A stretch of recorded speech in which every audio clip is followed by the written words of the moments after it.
comes down to that. Yeah. I mean, at the end of the day. If you're using the right formats to either advertise, retarget, or drive the branded content conversation that are relevant to the platforms, and the publisher and partner that you're working with, you're going to be able to deal with the different layers of the marketing funnel conversation. And if viral content at the very top is the best recruitment tool, then that allows you to do it. It's then your job, and everyone involved in the planning aspect, it's your job to get the fan through the other layers of the funnel. But it absolutely can be done. Also, this leads on to the next question, and again, if you want more time to come up, because they're really well connected, you could probably answer them together. How could viral content fit into a broader campaign? How can brands link a successful viral video into their wider marketing strategy? I said it at the beginning, I think the only way that, if you're looking at a broader campaign, I think brilliant if somebody actually would think that way. It would be great. So let's be positive and think that we'll get to a place where people do. It just has to be considered at the beginning. It's not something, I don't think that, or I think at least it has to be thought about at the beginning. I think it's weird because it almost feels like we're contradicting, or I'm contradicting myself.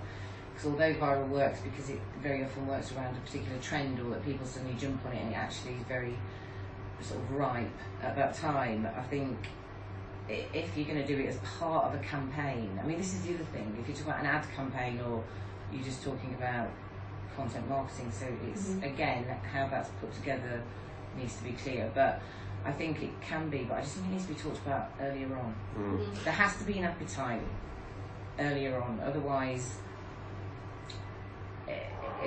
it may, as part of a broader campaign, just feel a little bit like it's not part of the jigsaw.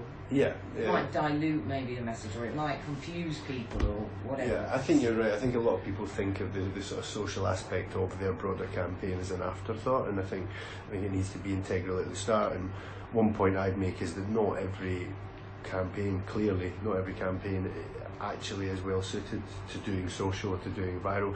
As social communications and usage and uptake, and also the ability to create more dynamic formats on those platforms, as that grows, obviously viral content is going to fit into more and more campaigns, which is the way the world of marketing is definitely going. But it's not going to be right for every campaign, and I think if you're going to link a successful viral video into the wider marketing strategy, the number one thing is what Helen says, is start that conversation at the very start. So don't come to a publisher with a ready-made idea and a ready-made campaign. You may as well just go and buy effective reach and frequency from Facebook or any of the other major publishers on an ad campaign if you're going to come with an ad. And we get it quite a lot. There are a number of brands or agencies come to us with something that they've sold into their client, and then they say, please place this on your platform. And we then need to carefully consider what to do with that, because you can place it on your platform as a sponsored post or an advert. You need to be honest with the audience with what that is. But if the ambition is to create a successful viral video that isn't an advert, then you need to A, be in at the start, and B, do all the principles we've already said, relevance to the audience, relevance to publisher, understanding how everyone behaves on that platform, and matching that up with the broader campaign. I think if as a publisher and as a creative team who will understand the needs of the brand and the agency around the brand, we can find that balance. And if it isn't right, we wouldn't embark on it, and I think it would become fairly obvious fairly early.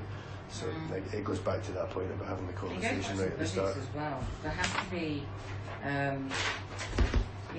a serious consideration around budgets. You can't suddenly come in and go, oh, actually, this would be really good, but we don't want to, but we want to pay 5k for it or something. Yeah. Well, you can, but it'll be shit. And it's just, and it's. I just think if you want to do it properly, that's why I'm big on being part of the process very early on. I think that's where lots of things fall down. Yeah, I think you've got to prioritise it, do it early enough.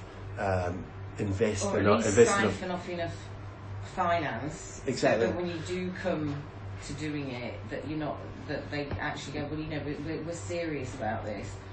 And we've actually set, put these budgets aside for this very purpose. If make it a priority, if it is a priority, to have scale and engagement on social, and then give yourself and your partners the time and the investment to actually do it well, and then you'll see the best results. It's as simple as that. Okay.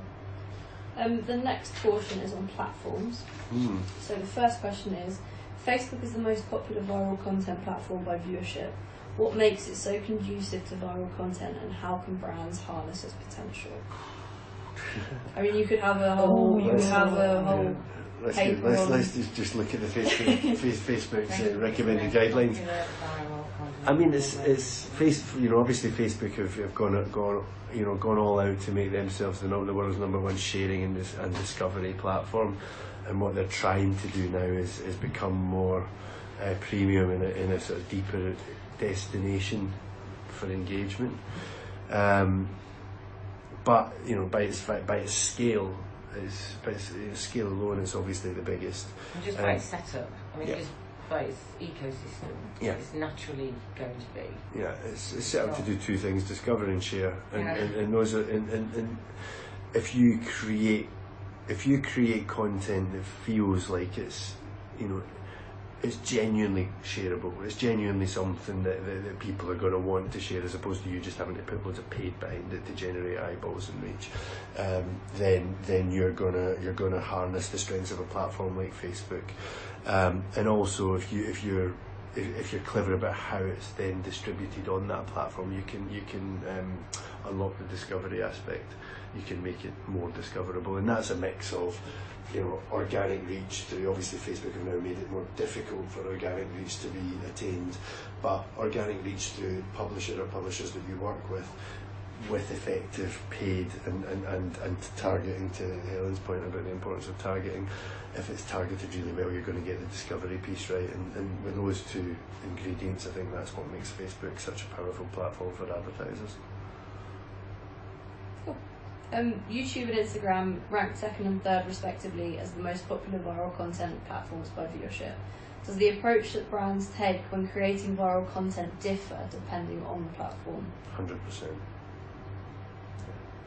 And it should. Yeah. Is that something that they should be, so at that planning phase you're talking right at the beginning of their marketing campaign, if they want to get it all, some get it wrong, but it absolutely needs to be thought about. You can't run the same stuff on all the platforms. So the content you've got different audiences, you're going to have new ones coming through all the time as well, so it's constantly changing, so you constantly have to be thinking about that. You can't just, and I think this is well documented, you can't just reskin the same creative for all different formats, even if it is something as simple as let's shoot this in vertical. You need to think about the platform and at the very start, because it might involve a second or third or fourth creative being shot. Even if the campaign and the message is the same, you might need to completely skin it in a different way. Yes, of course, the ideal scenario, and if we're making a piece of content for multiple platforms, the ideal scenario is you can, through one production cycle or shoot, create enough footage to be edited smartly for all the different platforms. That's the ideal scenario, but it doesn't work like that always, and they are vastly different in terms of the nature of the audience, so whether that's age range, demographic, etc., and the way that the audience consume and engage on the platforms. You've got to refine your creative specifically for those, and back to Helen's earlier point, it's got to be done at the very start. You can't do it retrospectively, and I think on these platform points we can bring other, I think through the ops team, some of the platform experts in. If you think, right, let's delve a bit more deeply and give a bit more insight and expertise. As much as I'd like to blag it, I'm not an expert on Instagram or the next question is essentially, how can Brave Bison help brands maximise reach and performance across? I think the number one USP for Brave Bison throughout its evolution as a business has been to be a first mover and a bold thinker on the various major social platforms that have developed since the launch of YouTube in 2005. We've been there at the very start. We've helped partners understand how the platforms work on a technical and an algorithmic level, and therefore help them build